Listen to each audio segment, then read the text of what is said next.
જય શ્રી કૃષ્ણ મિત્રો, હું છું દીપ્તિ. દીપ્તિ's રસોઈ ગુજરાતીમાં આપ સૌનું સ્વાગત છે. આજકાલ લગ્ન પ્રસંગમાં કે કોઈ પણ પાર્ટી ફંક્શનમાં જ્યાં ગુજરાતી ડીશ હોય ત્યાં ટિંડોરાનું શિંગદાણાવાળું શાક બહુ ફેમસ છે.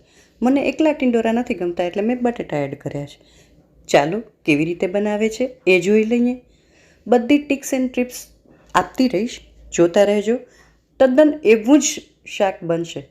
હવે મેં અહીંયા 1/4 કપ શિંગદાણા લઈ લીધા છે, એને થોડા શેકી લેશું. એક બટેટું અને વજનમાં 150 ગ્રામ ટિંડોરા લઈ લીધા છે.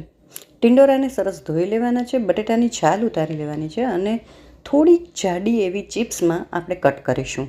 જો હું તમને બતાવું કટ કરીને કે કઈ રીતે કાપવાના છે. થોડી જાડી, જો બસ આ રીતની, લગભગ આ સાઇઝની આપણે ચિપ્સ કાપવાની છે.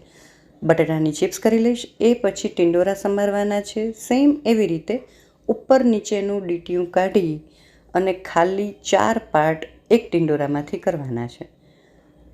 થોડી જાડી આ રીતની ચિપ્સ બનાવશું ને એટલે શાક એકદમ ફર્સ્ટ ક્લાસ થશે. આપણે આ શાક તળીને બનાવવાના છીએ. જો પાતળી ચિપ્સ હોય તો કડક થઈ જાય. બસ જો આ રીતે 4 ભાગ ખાલી કરવાના છે. તો આ રીતે હું બધા ટિંડોરા સમારી લઈશ. હવે જે શિંગદાણા આપણે શેક્યા ને એ શેકીને જ લેજો, એનો ટેસ્ટ બહુ સરસ આવશે. તલ લઈ લીધા છે. મરચું થોડું લાંબુ હતું એટલે મેં અડધું કરી નાખ્યું છે. આદું, ટોપરું, લીલું ટોપરું આ લેવાનું છે. તમને જો ગમે તો આમાં લસણ લઈ શકો, બાકી આ શાકમાં લસણ હોતું નથી. હવે એક બ્લેન્ડર જાર લઈ લીધો છે, એમાં આ બધી વસ્તુ નાખી દઈશું અને અધકચરું આપણે એને બ્લેન્ડ કરી લઈશું. 1 ચમચી ચણાનો લોટ પણ શેકીને આમાં નાખવાનો હોય છે, જે મેં નાખ્યો છે, પણ ખબર નહીં ત્યારે કેમેરો બંધ હશે. બહુ જ એનાથી સરસ મજાનું બાઇન્ડિંગ આવી જાય છે, એટલે જરૂરથી નાખજો. બહુ નહીં, બસ 1 ચમચી. આ બધું હું અધકચરું બ્લેન્ડ કરી લઈશ. મિત્રો, જો તમને મારી રેસિપીઝ ગમતી હોય તો પ્લીઝ ચેનલને જો હજી સુધી સબસ્ક્રાઈબ ના કરી હોય તો કરી લેજો, અને વિડીયો ગમે તો લાઈક અને બને ત્યાં સુધી મેક્સિમમ શેર કરજો. હવે અહીંયા આપણું આ બ્લેન્ડ થઈ ગયું છે. આપણા બેઝિક મસાલા એટલે કે હળદર, મરચું, ધાણા જીરું આ હું આમાં ઉમેરી દઈશ અને ફરીથી થોડું બ્લેન્ડ કરી લેશું. થોડોક ગરમ મસાલાનો પાવડર પણ મેં આમાં એડ કર્યો છે. કોઈ પણ પ્રકારના પ્રસંગમાં જ્યારે જમણવાર હોય ત્યારે આ બધા મસાલા ઉમેરાતા જ હોય, ગરમ મસાલા એન્ડ ઓલ. તો જો નાખવું હોય તો તમે પણ નાખજો, બહુ સરસ ટેસ્ટ આવે છે. અહીંયા આપણું સરસ મજાનું બધું દળાઈ ગયું છે. મેં એક વાટકીમાં કાઢી લીધું છે. ચાલો હવે અહીંયા એક પેન લઈ લીધું છે, એમાં હું તેલ મૂકીશ. એમાં આપણે બટેટા અને ટિંડોરા તળવાના છે, એટલે થોડું સરખું તેલ મૂકવાનું છે. આમ પણ પ્રસંગમાં બનતી રસોઈમાં થોડા તેલ મસાલા બધું થોડું વ્યવસ્થિત હોય છે. 90થી 95% બટેટા બાફી જાય ત્યાં સુધી આપણે એને તળવાના છે. જુઓ કેટલા સરસ કલર આવ્યો છે અને ક્રિસ્પી થઈ ગયા છે, તળાઈ ગયા છે. એટલે હું એને એક પ્લેટમાં કાઢી લઈશ. બસ આ જ રીતે આપણે ટિંડોરાને તળી લેવાના છે. એને પણ 95% જેવા કૂક કરી લેવાના છે. થોડો ધીમો ગેસ રાખશો એટલે સરસ મજાના તળાઈ જશે. એવું લાગે કે વાર લાગે એમ છે, થોડી ક્વોન્ટિટી વધારે છે, તો તમે 2 મિનિટ વચ્ચે ઢાંકીને પણ કરી શકો.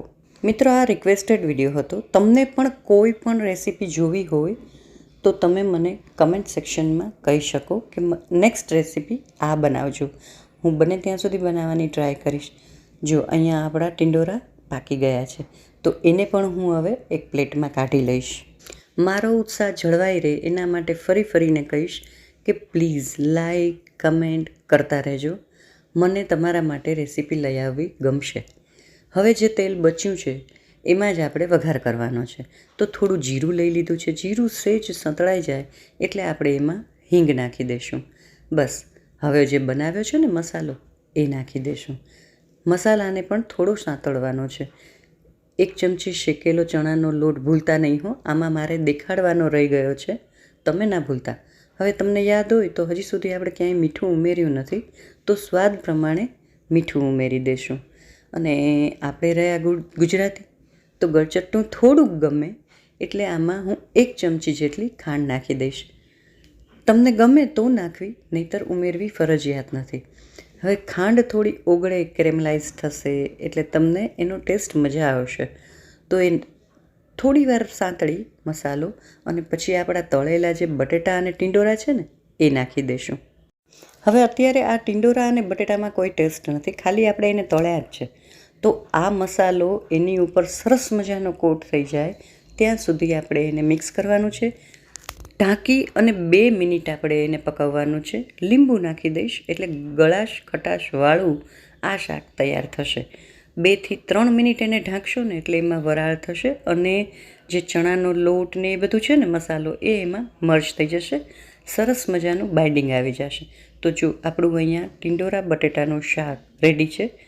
ખાલી ટિંડોરાનું બનાવવાથી એ બહુ જ સરસ લાગે છે. મને થોડું બટેટું નાખેલું ભાવે છે એટલે. તો આજની આ રેસીપી કેવી લાગી કમેન્ટ કરીને જરૂરથી જણાવશો. નવી કઈ રેસીપીઓ તમારે જોવી છે એ પણ કહેજો. બને ત્યાં સુધી હું ટ્રાય કરીશ જ કે તમારા માટે એ લઈ આવું. તો ચાલો ત્યારે ફરી મળીએ નવી રેસીપી સાથે, નવા સબ્જેક્ટ સાથે. ત્યાં સુધી બાય બાય.